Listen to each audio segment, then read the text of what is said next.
आहोर उपखंड के सांकरना गांव के किसानों ने अपनी कृषि कुएं की जमीन नेशनल हाईवे अथॉरिटी को दिए करीबन 2 साल हो गए, लेकिन किसानों को अभी तक जमीन का मुआवजा नहीं मिला है। कृषि कुआं 34 घरों के बंटवारे में आया हुआ है। 35 घरों का जीवन निर्वाह इस कृषि कुएं के जरिए ही होता था। किसानों ने आहोर तहसीलदार हितेश त्रिवेदी व उपखंड अधिकारी से संपर्क किया व किसानों ने तहसीलदार से मुआवजा दिलाने की मांग की। साहब, किस कृषि कुएं पर हमारे 35 घरों का रोजगार चलता था। 2 साल हो गए, कृषि कुआं बंद पड़ा है। खेती करने के लिए जमीन को चारों तरफ से खोद दिया, बाकी बची हुई जमीन पर खेती नहीं हो सकती। किसानों ने हाथ जोड़कर विनती की, लेकिन तहसीलदार का जवाब सुनकर किसान का मुंह लटकाए वापस गांव आ गए। उनको सही जवाब नहीं मिला। इस जमीन के कारण 35 घरों के किसान परिवार परेशान है। किसानों ने 2 दिन पहले जिला कलेक्टर जालोर को भी ज्ञापन दिया कि हमारे किसानों को हक की जमीन का सही मूल्यांकन कर मुआवजा दिया जाए, जिससे हमारे परिवार का पालन पोषण हो सके। आहोर उपखंड का सांकरना गांव में मैं खड़ा हूं। एक तरफ जवाई नदी चल रही है, जो आप देख रहे हैं। ये जवाई नदी सैकड़ों सालों से यहाँ बहती है।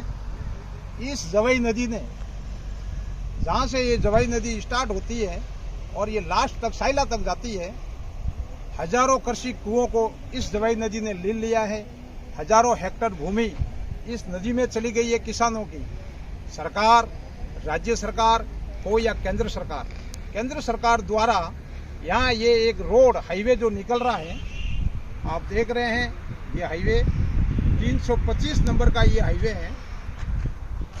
325 नंबर का ये हाईवे, ये जो निकल रहा है, इस हाईवे पर पुल का निर्माण हो रहा है। सांकरना से लेकर यहाँ तक पुल का निर्माण हो रहा है।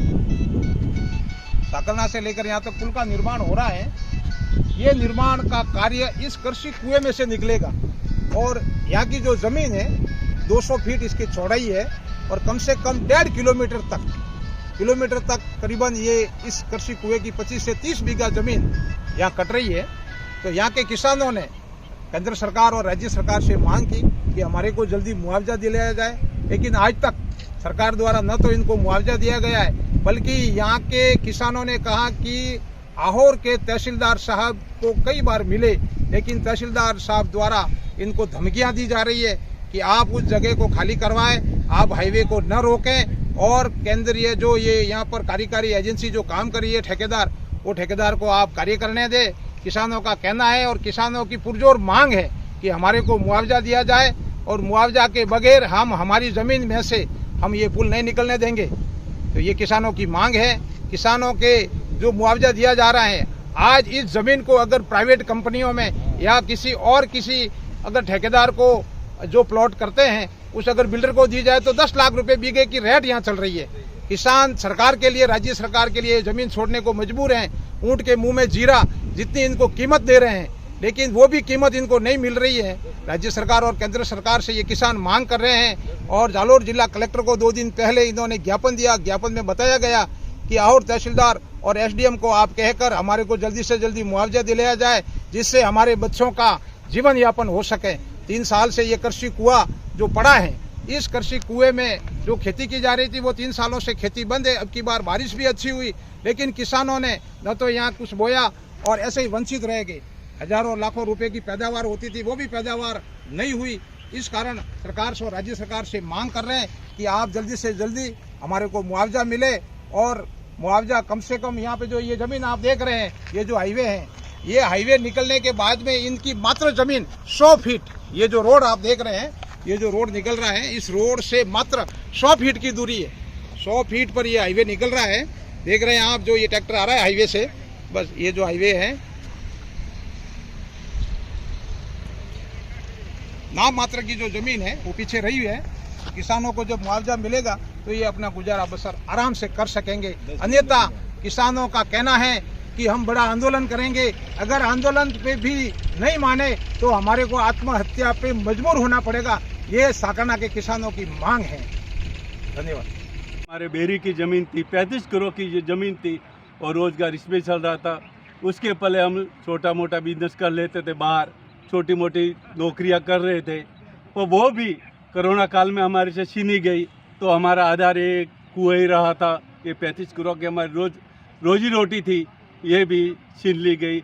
और जो अधिकारी आके बोले कि ये मतलब कि 200 मीटर तक मतलब कि लगभग हमारे 35 करोड़ की 10 बीघा ज़मीन ये हाईवे में निकल गई। तो हम भी खुश हुए कि राष्ट्रीय मार्ग निकल रहा है, हम भी राष्ट्रवादी थे तो चलो वो भी जहर का घूंट पी लिया। उसके बाद में हमारे से ज़मीन ले ली, उसके बाद में चलो हम मुआवजा आएगा उसके और कुछ काम करेंगे, तो वो मुआवजा भी नहीं दे रहे हैं। और मतलब ये लेके बैठ गए हैं फाइलें हम पूछते हैं कि मुआवजा क्या हुआ, तो क्या आप इसके ऊपर निर्भर हो? अगर आप इसके ऊपर निर्भर हो तो हमको 2 लाख रुपया सब मिल के दे दें, उसके बाद में हम आपकी ये फाइल आगे निकालेंगे, नहीं तो आप कहीं भी जा सकते हो। पर हम कहाँ से 2 लाख सर? हमारा ये मुआवजा किसने मांगा? हमारे तहसीलदार साहब ने हमारे से मांगा कि 2 लाख रुपए नहीं देंगे तब तक ये फाइल आगे नहीं जाएगी। आप जो करना हो हाई कोर्ट जाओ, सुप्रीम कोर्ट जाओ, मीडिया में जाओ, कहीं भी जाओ, हम देख लेंगे। हमारा खर्चा पानी आपको देना ही है और हमारे पास ही आना है। तो हम सब की सब हम मतलब गरीब लोग हैं, हम कहाँ से ये इतना पैसा लाए? पहले से कोरोना काल में हम मर चुके हैं और हमारे पास पैसा नहीं है। अगर अभी भी हमारा मुआवजा नहीं दिया तो कोई विकल्प नहीं है, हमारे मरने के सिवा और कोई विकल्प नहीं है। हमारी सहायता कीजिए, हमारी सहायता कीजिए, हमारा मर जाएंगे कोई भी